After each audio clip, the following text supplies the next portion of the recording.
Hey guys, Alex from 7th Hour Films back again with Frieren. Last time around, what was last episode called? Future Enemies, that was it. I just remembered that.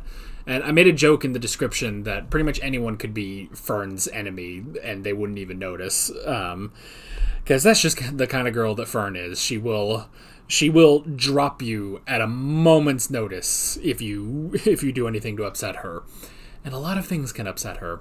Anyway, Frieren and Fern got back to the inn, and Fern was nagging Stark and then nagged Frieren, and then they spent most of the episode making her feel better, and then they ran into Lavina and Kana, hung out with them. Stark was taken by Wirabel to do a little job for the city. And everyone was just having a good time, having a good break in between tests. So, So after that, I guess that was pretty much it. We got the news of the next round of the exam, which will be proctored by, I wrote down his name, didn't I? Zenzel, I think, maybe. It was something like that. Obviously, it's hard to write down what it actually is, but it was something like that. But it was basically, he's proctored the test 4 times, and no one has ever passed when he was the proctor. So, yeah, kind of problematic, but we'll have to see. But that's pretty much where we left off. Like always, the reaction is down in the description and in the pinned comment for your viewing pleasure. So why don't we go ahead and jump right into this episode of Frieren. Here we go.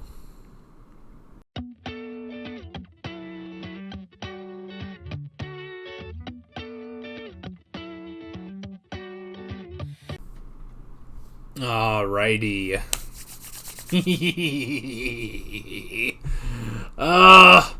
More dungeons! I love dungeons so much, man. I'm right there with them. Let's go. Daddy's getting a new HOOKSHOT. Man, why don't I have these freaking hoodies. Why don't I have a Zelda hoodie that I could wear while we watch these shows, you know? Like, between this and Black Clover, honestly. We really are in the medieval fantasy era of 7th Hour films, so... Because, I gotta be honest, after we finish Frieren, there's definitely going to be another medieval fantasy show. I've got another one already lined up, so you can probably take a guess as what it is, but yeah. I love dungeons. I love this so much. I love it. They even have Dark Link. Like, that's crazy. You know an interesting thing? Zelda has never done mimics, I don't think. I guess I should look that up before I unilaterally say that, but I don't think they've ever had mimics. I would love to play, like, Elden Ring. Like, because I know that's a really popular game, but I don't think I'm good at Souls games, you know? And I know Souls games are incredibly hard. I do have Dark Souls 3 on Switch. I played it for like an hour and gave up because it's just too hard. So, mimics in Zelda. Oh, there's no K in mimics. Okay, a mimic in Zelda. There are some. There are chest mimics in Cadence of Hyrule, which I have not played. I know that's the rhythm game, but I guess there are door mimics in Ocarina of Time. There's arm mimics that are in Link's Awakening. The Mimic Mole in Zelda's Adventure, which is interesting. Oh, well, Zelda's Adventure, I don't know if that really counts. And then the Tree Mimic is also in Cadence of Hyrule. Okay. But still. But they don't really do a lot of mimics. I mean, just like a standard mimic in Zelda. You'd think that they would, though, you know? You'd think that they would. Like, I guess the closest is, there is in Ocarina of Time, and maybe in Majora's Mask, there are some chests, I think it's in Ganon's Castle, where if you open the chest, it's like a really small chest, and if you open it, it'll like hit you with ice basically, and it'll freeze Link for a second, and you take some damage. That's about the closest they do. And in that dungeon, if you have the Lens of Truth, like it'll show, like if you look at the treasure chest with the Lens of Truth, it'll disappear, showing that it's a fake treasure chest basically. So that's about the closest that we get in Zelda to a mimic chest, but it's so great. It's so gross. It's so gross. Like the fact that she's just, covered in like slobber after she chokes it. It's just like, ugh, it's terrible, But yeah, but that's why. And I love too that it's like, well, what do you normally do when you're, how do you deal with a mimic when you're alone? And she's like, well, I'll just vaporize it from the inside, but it messes with my hair. And it's just like, I get that so much. Dude, I can't even get my hair, like, whatever's left of it, I can't even get it, like, down anymore. I think it's because it's so dry right now in the winter. But, like, my hair has been, like, kind of floating upwards for a while, trying to keep it down, but, oh, wow. Whatever's left of it, so... I'm going to start turning into Greg Universe in a little while. Oh, boy. Anyway. But yeah, but a Labyrinth. I love it so much. There's not many puzzles. I have to remember, like, when I look at other dungeons in other medieval fantasies, they don't have as many complex puzzles as Zelda has. I mean, Zelda, every freaking room basically is a puzzle, and it's just, and honestly, you could probably say, like, well, the layouts are kind of nonsense, because it's like you're not just going around in this dungeon. It's like, there's so many of these complex puzzles and stuff. But that's the thing. Like, that's kind of the other aspect of Zelda, is it's a puzzle game, And that mainly comes from the dungeons, but man. But here, it's like, here, I guess, and in a lot of medieval fantasies, it's more of traps than puzzles themselves. So, and that's fine, But, I mean, even still, enemies, gargoyles that come to life and attack you. I mean, that could happen in Zelda, definitely. Like I'm waiting for a Lizalfos to show up, or a Stalfos, or a Dark Nut or something. So yeah, it's a very interesting thing for the second test. And yeah, it's like, honestly, because with the way they build it up in the last episode of like, oh, nobody's passed her tests, And it's like, well, they could, though. Like, they could. And she even, like, has this thing of, like, yeah, you could totally pass this test just fine, But it should be, go in numbers. Go in numbers. Denkin is absolutely right. Everybody, they should have been going in a big group, because then you have more advantage. I mean, like, you have 20 people versus a duplicate of Frieren. Sure, you could probably, I think, maybe, I don't know, I mean, it is Frieren, but it's like, but still, it's like, it's 4 of them, and they're just like, oh, I don't know if we can do this, But that's also very, very Shadow Link, like Shadow Link in the Water Temple, or Shadow Link originally as the final boss of Zelda 2. You know what? That would be hilarious, is if Frieren shows up and then she has to defeat duplicate Frieren, so she just crouches in a corner and just shoots at her a lot, and it just completely decimates duplicate Frieren, Oh, that would be such an amazing reference, because that's how you beat Dark Link in Zelda 2, You just go to the corner of the screen, you crouch down, and you just keep jabbing. He'll just keep walking into it, basically, and then you win, Like, if you try to actually fight Dark Link head-on, you're probably going to lose. I mean, you can still win, obviously, but it's so much harder if you do that, so... How many Zelda references can I make in one video? I don't know. I love that Himmel loves exploring dungeons. That's just great, It's like, hey, you get to go through a dungeon with your friends and stuff, Like, that's always great. I love to. It's so perfect when he's like, they're if we go explore these other rooms, we may find some really interesting grimoires. Immediately, Frieren is ahead of him, like, let's go do that then. It's like, oh, he knows her. He gets her so well. It's adorable. I like, too, that when she's eaten by a mimic, it's, like, the only point where she, like, really freaks out, you know?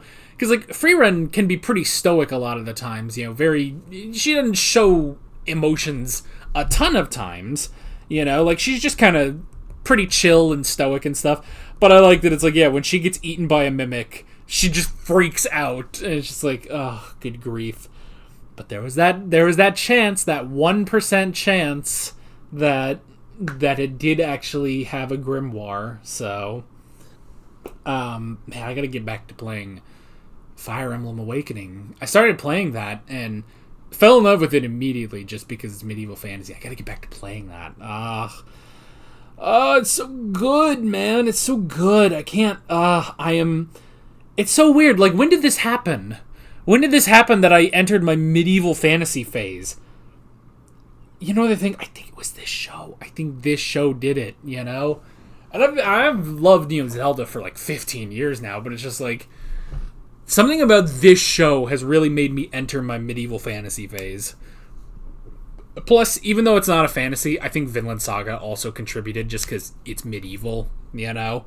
It's not a medieval fantasy. It's, in fact, incredibly real. Like, it's genuinely just a historical, you know, period piece, basically. But, I love it so much. I love this so much. I like how, Senzel, you know, was saying, like, you know, asking Fern, like, why are you here? Why are you here? What are you getting out of this, you know? Because it's true that it's like, you know, she doesn't have this passion for magic, you know? And Frieren didn't really either. Like, her passion for magic is finding the little stuff with magic. But with Fern, it's like she became a mage so that Hyter could, you know, die peacefully, basically. So that he would die, you know, or when he would die, he wouldn't be concerned about Fern at all, you know? So that was good. She became a mage to take care of herself, you know, so that she could survive. And fair enough. That is absolutely fair. If anything, too, she doesn't even need the first-class mage certification. They're just kind of doubling up in case Frieren doesn't get it, I guess. But yeah, it's like she's really just doing it because it's like, well, might as well. Like, you know, we're going to try to go to the Northern Lands. I guess it's better if, you know, if only one of us is going to do it, it's better to, you know, boost the numbers, I guess. So, but I like that it's like she doesn't really have this passion for magic like Frieren does, but Frieren's passion for magic makes her happy. And it's just like, that's great, you know? That's great. It's like having, you know, your friend or your significant others or someone and you know, they have this little, like, kind of niche passion and stuff, and you just like to listen to them talk about it, you know? For me, folks out there, if you want to know what it is for me, it is Zelda. Sometimes it's Yu-Gi-Oh! Sometimes it's something else, but it's always Zelda. So, I will tell you the whole history of The Legend of Zelda, both how they made the games and the history of the lore. I will pull out the books. I have an art book literally right here next to me. So it's Zelda. It's Zelda for me. So I could talk your ear off about Zelda, and I probably already have in this episode. So, but yeah, but I like that, and I like that Senzel, you know, sees the two of them and it's just like, this is definitely the group to follow.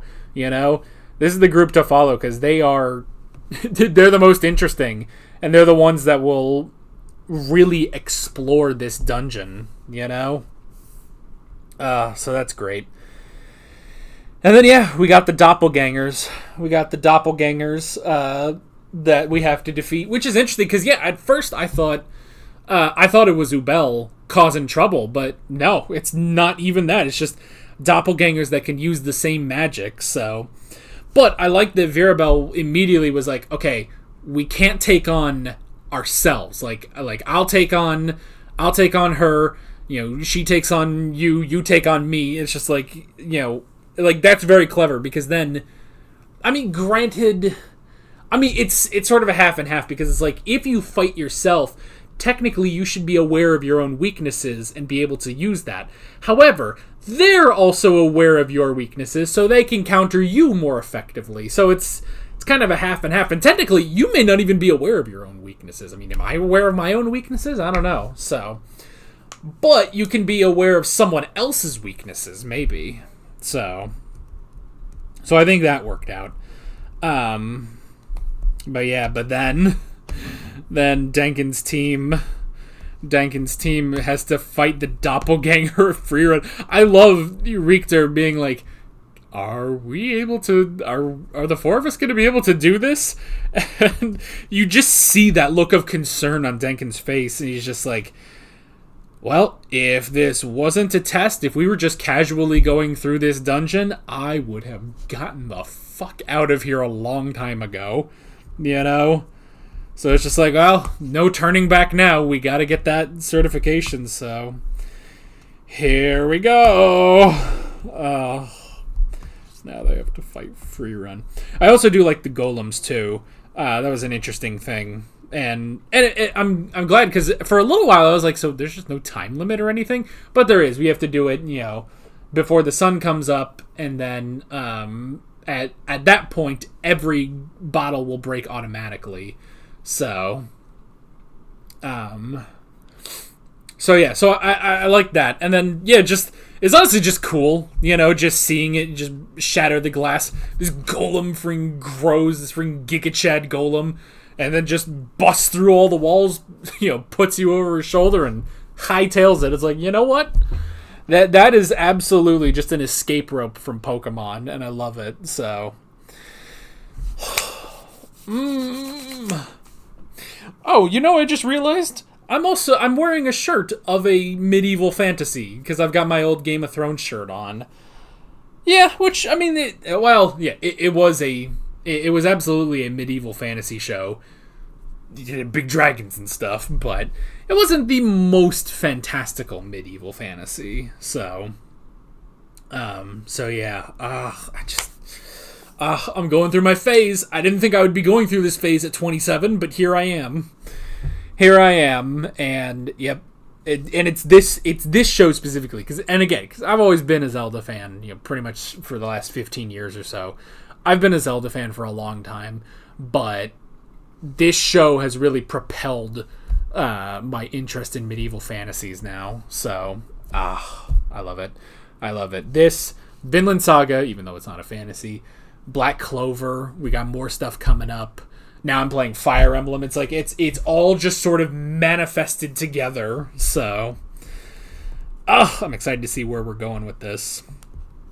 This is great. I love it. It's a shame we don't have Stark because it would be nice to have a warrior here. I also think Stark would have been strong enough to just pry a Mimic's jaw open. But yeah, it's a shame we don't have a warrior here to go through this dungeon, but that's only purely because I'm a Zelda fan, I would love to see they get like a hook shot or something, get some bombs or something, I don't know. God, I want to play all Zeldas now. I recently played Majora's Mask. Well, maybe I'll play it again, I don't know. Okay, gotta calm down, we gotta end the episode. But yeah, I'm excited to see where we're going with this. So yeah, that is basically it. With all of that being said, I'm Alex from 7th Hour Films, and I will see you guys next time. Take care.